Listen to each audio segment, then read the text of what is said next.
लाडक्या बहिणी अचानक सावत्र कशा झाल्या, त्यांनी 2100 रुपये कधी देणार, त्यांची नावं का वगळताय?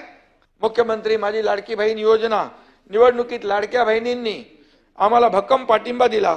आमच्या या हिट नाही सुपरहिट झालेल्या योजनेची प्रचिती आणि प्रसार देशभर पसरला. अनेक लोकांनी त्याचं अनुकरण केलंय. सावत्र भावांनो, आम्ही आमच्या लाडक्या बहिणींचे सख्खे भाऊ म्हणून काम केलंय, निर्णय घेतलेला आहे आणि योजनेचे कुठलेही निकष बदललेले नाहीत. पहिली गोष्ट ही वस्तुस्थिती लक्षात घ्या.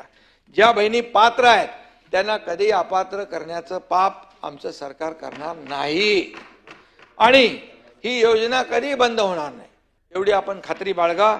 योग्य ती आर्थिक तजवीज करून ही योजना राबवली जात आहे. आता 1,500ची ओवाळणी 2100 रुपये कधी आणि कशी करण्याची याची आखणी जी आहे आम्ही शिस्तबद्ध पद्धतीने करतोय. आमचं हे सरकार प्रिंटिंग मिस्टेक वालं नाही आहे, हे लक्षात ठेवा. आम्ही जे बोललो ते बोललो.